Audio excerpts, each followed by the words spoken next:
എൻ്റെ എല്ലാ പ്രിയപ്പെട്ട കൂട്ടുകാർക്കും സ്മിതൂസ് വേൾഡിൻ്റെ പുതിയ വീഡിയോയിലേക്ക് സ്വാഗതം.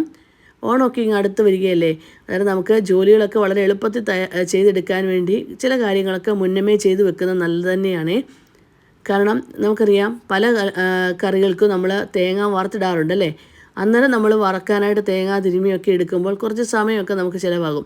അതുമല്ല ഇപ്പം തേങ്ങയ്ക്കൊക്കെ നല്ല വിലയുമാണ്. ഒരുപാട് തേങ്ങ ചിരകിയതും അല്ലെങ്കിൽ ഒരുപാട് തേങ്ങ വറുത്തൊന്നും ഇടാൻ നമുക്ക് പറ്റില്ല. ആ ഒരു സമയത്ത് ചെയ്തെടുക്കാൻ പറ്റിയൊരു ടിപ്പാണ് ഞാൻ ഇന്ന് കാണിക്കുന്നത്.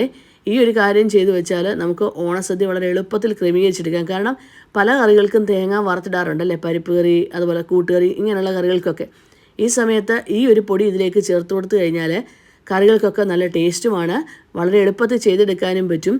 അതുമല്ല കുറച്ച് തേങ്ങ മാത്രം ഉപയോഗിച്ചാലും മതി. അന്നേരം എങ്ങനെയാണെന്ന് നോക്കിയാലോ. ഞാൻ നമുക്ക് ആവശ്യമുള്ള തേങ്ങ എടുക്കുക, സമയം കിട്ടുന്നതനുസരിച്ച് മാത്രം ചെയ്തു വെച്ചാൽ മതിയേ. തേങ്ങ എന്നിട്ട് ചെറിയ കഷ്ണങ്ങളായി മുറിച്ച് മിക്സിയുടെ ജാറിലേക്ക് ഇട്ട് കൊടുത്തു. എന്നിട്ട് പൾസ് ബട്ടണിൽ 1-2 പ്രാവശ്യം ഒന്ന് പ്രസ് ചെയ്തെടുത്ത് കഴിഞ്ഞാൽ തേങ്ങ തിരുമിയതുപോലെ തന്നെ നമുക്ക് കിട്ടും. അരച്ചെടുക്കരുത്, തിരുമിയതുപോലെ എടുക്കണം. എന്നിട്ട് അടുപ്പത്തേക്ക് ഒരു പാത്രം വെച്ച് കൊടുത്തു. ഇതിലേക്ക് നമുക്ക് തേങ്ങ ചേർത്ത് കൊടുക്കാവുന്നതാണ്. എന്നിട്ട് നമുക്കിതിനെ ഒന്ന് വറുത്തെടുക്കാം. വറുത്തെടുക്കുന്നതിന് മുമ്പേ ഒരു തണ്ട് കറിവേപ്പിലയും കൂടി ഇതിലേക്ക് ചേർത്ത് കൊടുത്ത് വറുത്തെടുക്കുക. ചെറുതീയിലിട്ട് വറുത്തെടുക്കണം, അല്ലെങ്കിൽ പെട്ടെന്ന് അങ്ങ് കരിഞ്ഞു പോകും. ഇപ്പം കണ്ടല്ലോ, തേങ്ങ ഈ രീതിയിൽ തന്നെ വറുത്തെടുക്കണേ. നല്ല നമ്മൾ തീയലിനൊക്കെ വറുത്തെടുക്കത്തില്ലേ, ആ ഒരു രീതിയിൽ തന്നെ വറുത്തെടുക്കുക. കാരണം പരിപ്പുകറിക്കൊക്കെ ചേർക്കാനുള്ള തേങ്ങ എപ്പോഴും നമ്മൾ ഈ രീതിയിലാണ് വറുത്തെടുക്കുന്നത്. എന്നിട്ട് തീ ഓഫ് ചെയ്ത ശേഷം ഉടനെ തന്നെ ആ ഒരു പാത്രത്തിൽ നിന്ന് മാറ്റണം കേട്ടോ, അല്ലെങ്കിൽ പെട്ടെന്ന് കരിഞ്ഞു പോകും. എന്നിട്ട് ഞാൻ മിക്സിയുടെ ജാറിലേക്ക് ഇതിട്ട് കൊടുത്തു. എന്നിട്ട് ഇനി ഇതിലേക്ക് ഒരു ചെറിയ സവാള, വലിയ സവാളയൊന്നും എടുക്കരുത്, ചെറിയൊരു സവാള കനം കുറച്ച് അരിഞ്ഞെടുക്കുക. എന്നിട്ടത് വറുത്തെടുക്കണം. ഈ ഒരു കളറിൽ തന്നെ വറുത്തെടുക്കണം, നല്ല ബ്രൗൺ കളറിൽ തന്നെ വറുത്തെടുക്കുക.